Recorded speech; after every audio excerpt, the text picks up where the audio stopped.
তবে আমরা জানি, ঠিক না?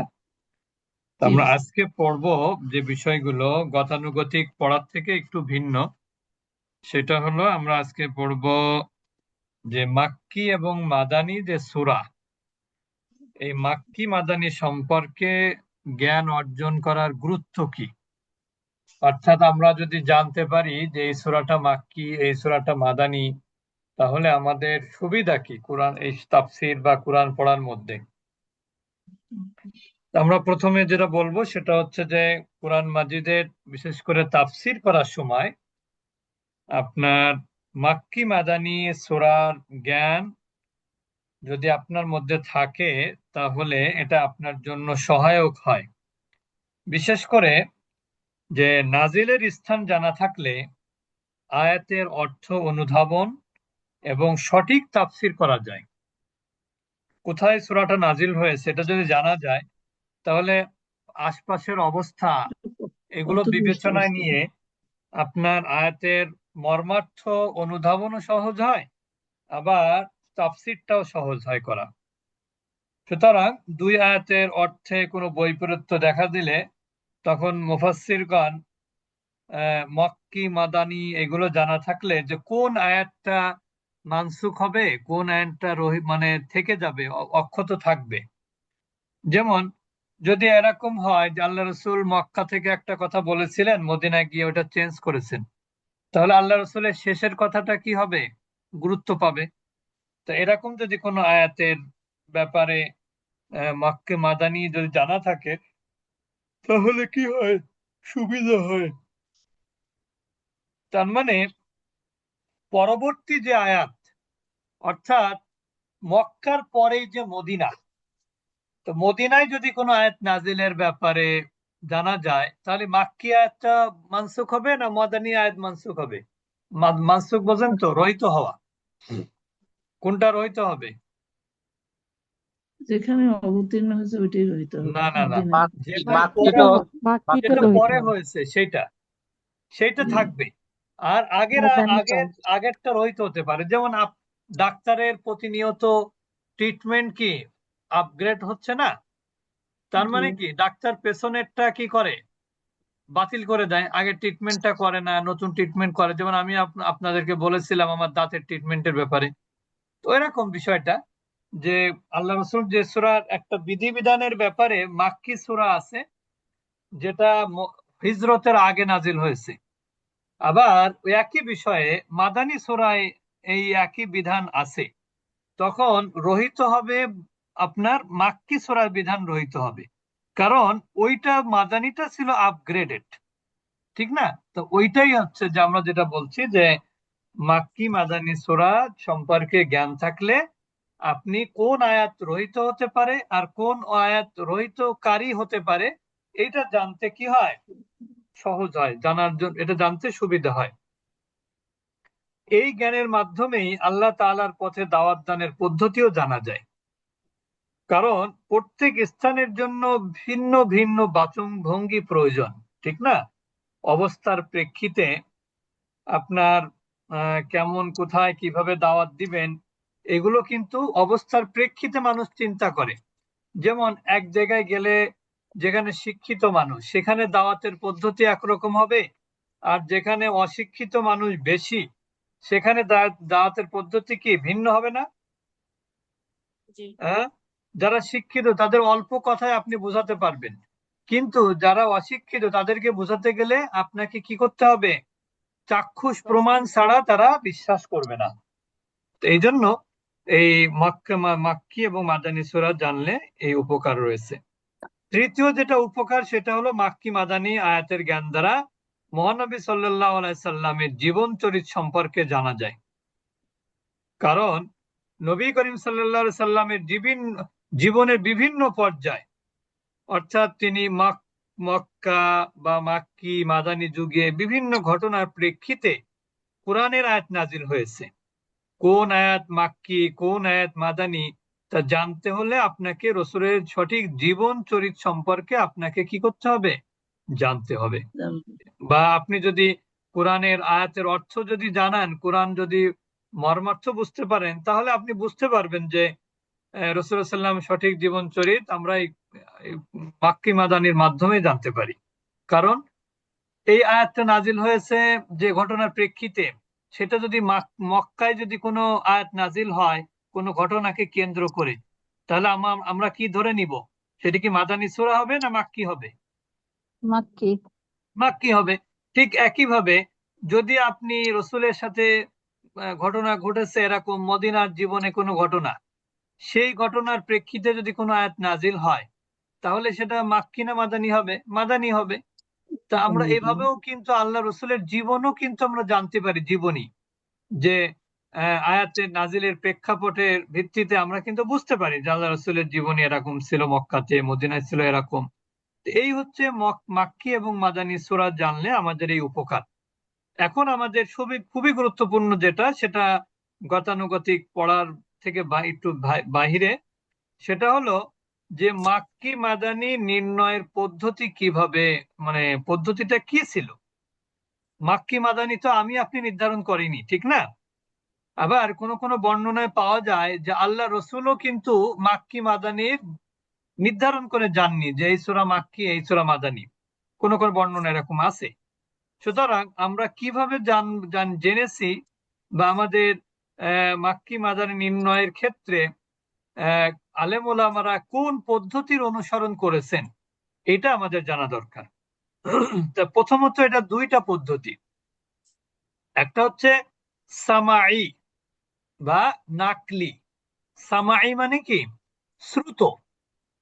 সামাই মানে কি? শ্রুত। অর্থাৎ আমরা শুনে শুনে শিখেছি যে এটা মাক্কি বা মাদানী। আরেকটা হলো কিয়াস বা ইস্তিহাদ। কিয়াস বা ইস্তিহাদের মাধ্যমেও আমরা জেনেছি যে এটা মাক্কি বা মাদানী। এখন প্রশ্ন হলো, কার কাছ থেকে শুনেছি আমরা, বা কিয়াস ইজমা কিয়াস কারা করেছে, এই বিষয়ে আমরা এখন বলবো।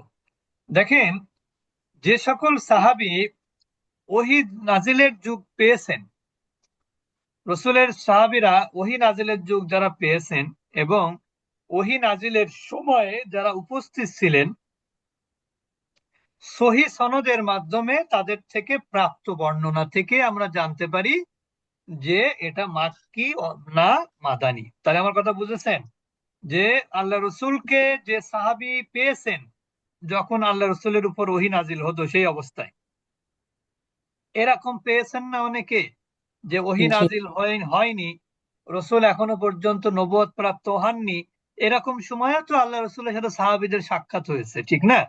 অথচ জি সেই সাহাবী দেখা গেছে কি পরবর্তীতে আল্লাহ রসুলের আর সংস্পর্শে আসতে পারেননি, দূরে কোথাও চলে গেছেন।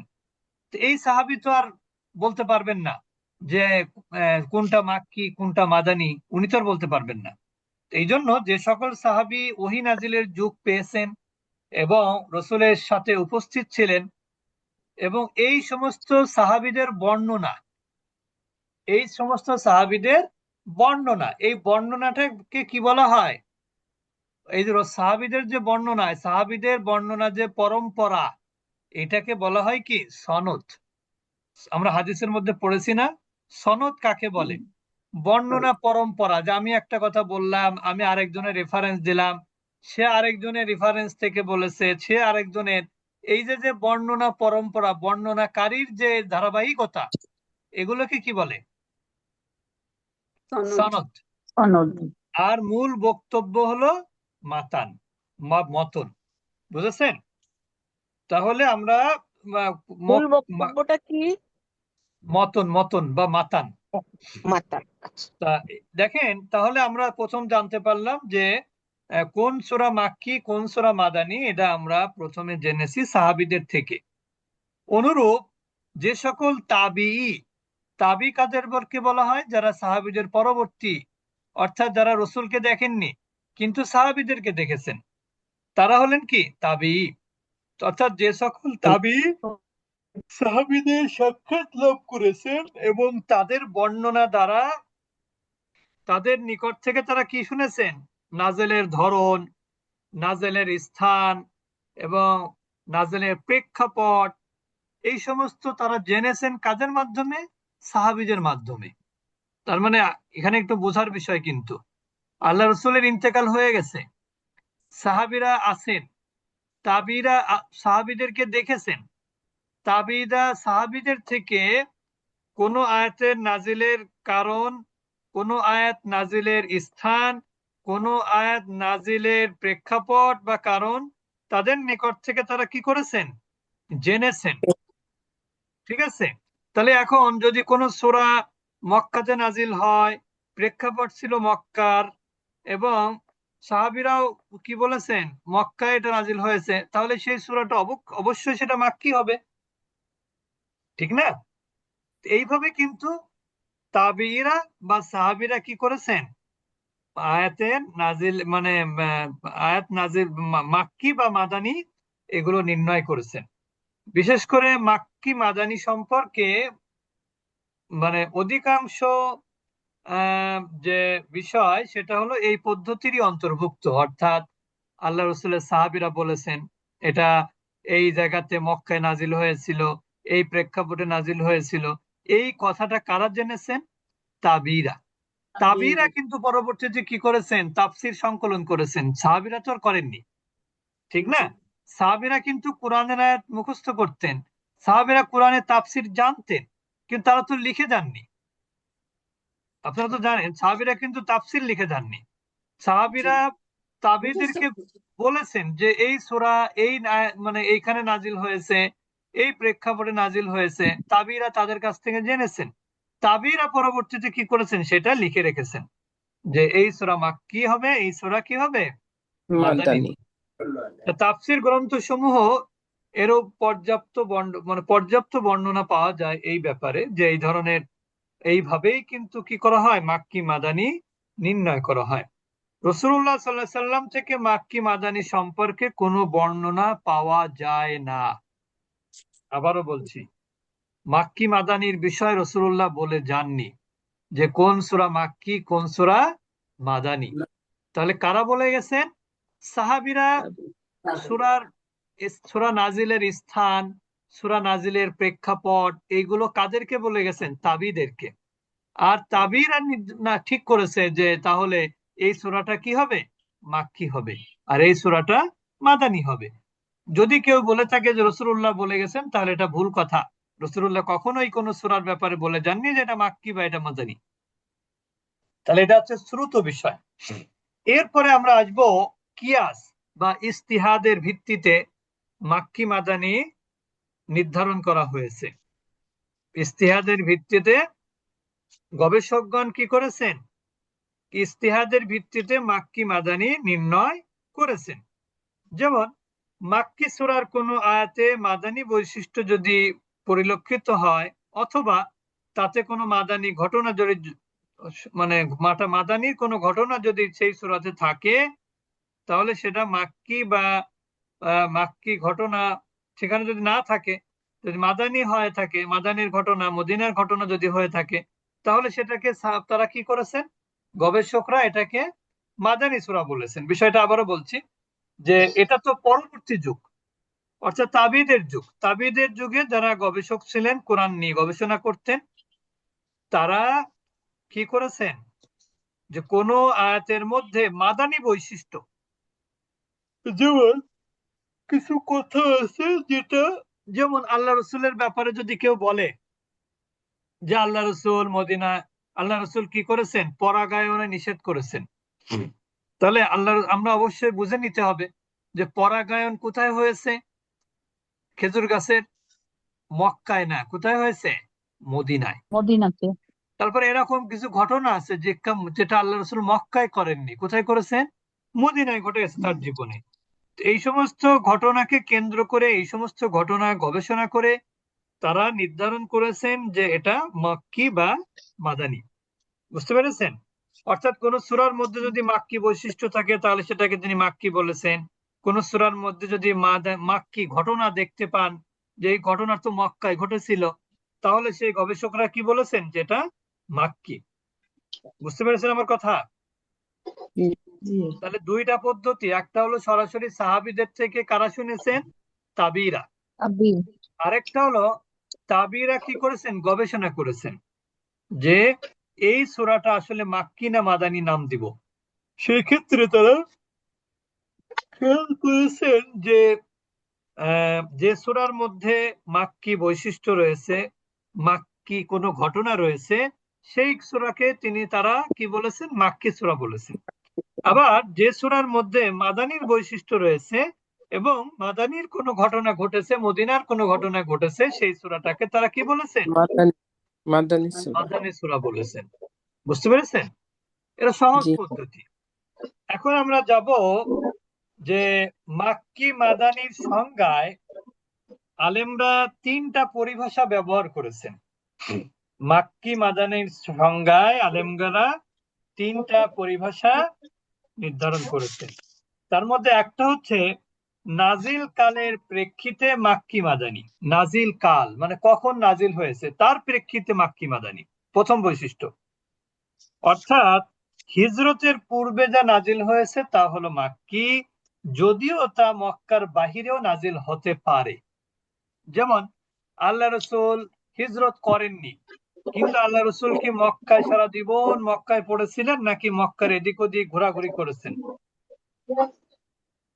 হ্যাঁ, মক্কার এদিক ওদিকে তিনি সফর ঘোরাঘুরি করেছেন। করেছেন। তাই সফর অবস্থায় যে সূরাগুলো নাজিল হয়েছে সেগুলোকে তারা কি বলেছেন?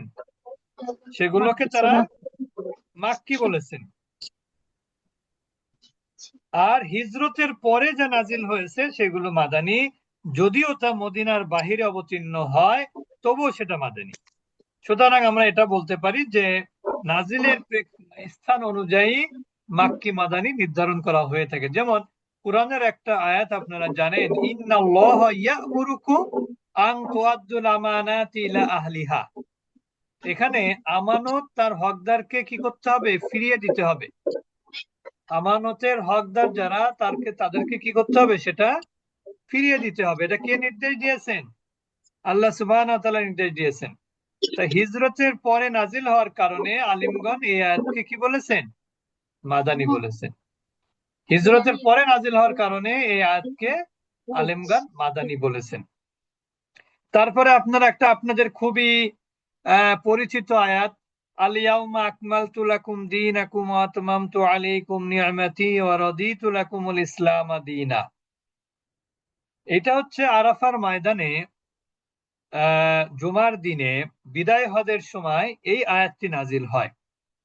বিদায় হজের সময় জুমার দিনে আরাফার ময়দানে এই আয়াতটি নাজিল হয়। কোন আয়াতটা? আল ইয়াউমা আকমালতু লাকুম দীনাকুম ওয়া আতমামতু আলাইকুম নি'মাতি। আজ তোমাদের জন্য তোমাদের দিনকে আমি কি করলাম? পরিপূর্ণ করলাম এবং তোমাদের প্রতি আমার অনুগ্রহ সম্পূর্ণ করলাম এবং ইসলামকে তোমাদেরকে দিন মনোনীত করলাম। তালিমগণ এই আয়াতকেও কি বলেছেন? মাদানী বলেছেন। কারণ যারা আপনারা যারা হজ উমরায় গেছেন তারা জানেন যে এই দুটি আয়াতই হিজরতের পরে নাজিল হয়েছে। কিন্তু তা হিজরতের পরে নাজিল হলে সেটা কি হবে? মাক্কি হবে না মাদানী হবে?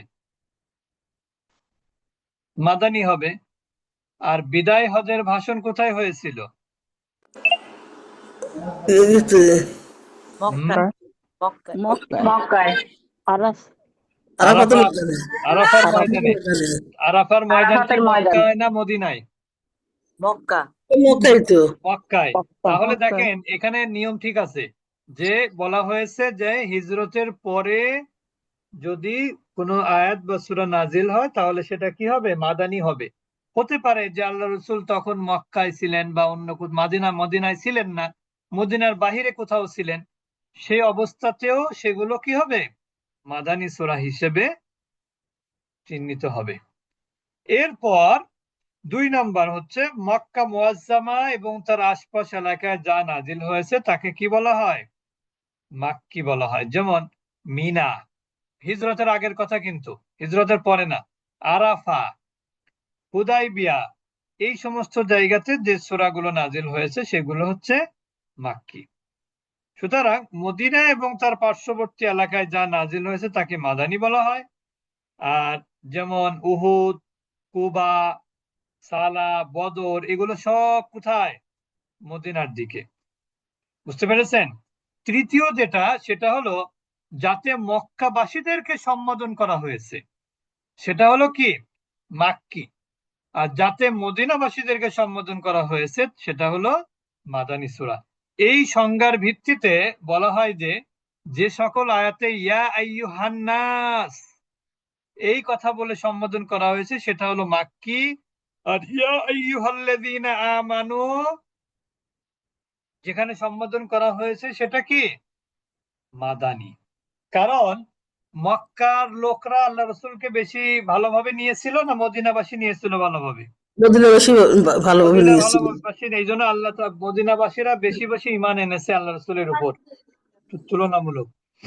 এই জি জন্য আল্লাহ রসুলের উপরে মদিনায় হিজরতের পরে যেখানে মদিনাবাসীদেরকে সম্বোধন করা হয়েছে ইয়া আইয়ুহাল্লাযীনা আমানু বলে, আর মক্কাবাসীদের সম্বোধন করা হয়েছে কি ইয়া আইয়ুহান নাস। নাস। কারণ অধিকাংশ মক্কাবাসী ছিল কাফির, এই জন্য তাদেরকে নাস বলে সম্বোধন করা হয়েছে। বুঝতে পেরেছেন?